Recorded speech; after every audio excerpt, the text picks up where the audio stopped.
మన దేశ నాగరికత మళ్ళీ ప్రపంచానికి ఆదర్శంగా నిలుస్తుందని ప్రతిమ ఫౌండేషన్ నిర్వాహకుడు చెన్నమనేని వికాసరావు అన్నారు. కరీంనగర్ ప్రతిమ ఫౌండేషన్ ఆధ్వర్యంలో వెమ్లవాడ పట్టణంలోని కుమ్మరి వారికి కుండలు తయారు చేసే ఎలక్ట్రిక్ యంత్రాలను ఉచితంగా పంపిణీ చేశారు.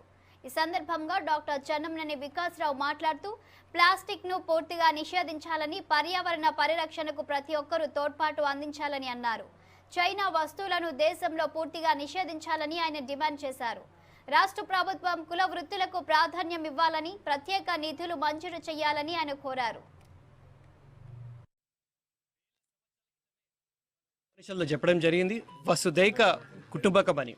ఈరోజు భారతదేశం ప్రపంచానికి మళ్ళీ గుర్తు చేస్తుంది, మనందరిది ఒకటే భూమి, ఒకటే కుటుంబం, ఒకటే భవిష్యత్తు. మనందరికీ పర్యావరణ స్పృహ ఉండాలి. పర్యావరణ పరిరక్షణలో మన అందరికీ భాగం ఉంది. ఈరోజు చూసుకుంటే ప్రకృతి వైపరీత్యాలు ఎక్కువ అవుతున్నాయి. మనం పర్యావరణ పరిరక్షణలో అందరం ముందుండాలి. అదే కోలో మన ప్లాస్టిక్ వాడకం తక్కువ చేయాలి. ప్లాస్టిక్ బాటిలే కావచ్చు, మరి ప్లాస్టిక్ కవర్లే కావచ్చు, ప్లాస్టిక్ కవర్ డబ్బాలే కావచ్చు, చైనా నుంచి వచ్చే ప్లాస్టిక్ ప్రమిదలు మనం వాడొద్దు. దాని బదులు శాలివాహన కుమ్మరి బంధువులు చేసిన కుండలే కావచ్చు, మట్టి పాత్రలే కావచ్చు, ప్రమిదలే కావచ్చు, మనం అందరం వాడాలి.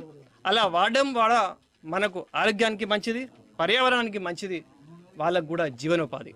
ప్రతిమ ఫౌండేషన్ ద్వారా ఆరోగ్యం కోసం కాకుండా అనేక రకాల సదుపాయాలు ఈ వేముల అసెంబ్లీ నియోజకవర్గం కాకుండా పాత కరీంనగర్ జిల్లా వ్యాప్తంగా కూడా అంబులెన్సులు, అలాగే ఈరోజు ప్రత్యేకంగా శాలివాహనులకు, కుమ్మరి వాళ్ళకు ఇదివరకు చేతి వృత్తుల్లో డిపెండ్ అయ్యే కుటుంబాలు ఇవన్నీ కూడా మరి వాటిని కూడా నాగరికత సమాజం ఏ రకంగా మారుతుందో వాళ్ళకు ఎలక్ట్రిక్ మీద వాటి మీద తయారు చేసే పరికరాలను ఈరోజు ఫౌండేషన్ డాక్టర్ వికాస్ గారు వారి దంపతులు ఇవ్వడం జరిగింది. ప్రత్యేకంగా కూడా అనేకమైన కుల వృత్తులు ఆదుకోవాలి. అసలు భారతదేశ భవిష్యత్తే కుల వృత్తుల మీద నడుస్తూ ఉంది. నాగరికత పేరు మీద నాగరికత మోదులతోని ప్రాచీన సాంప్రదాయాలు కుల వృత్తులు మర్చిపోతూ ఉన్నాం. తిరిగి సైక్లింగ్ సిస్టమ్ మళ్ళీ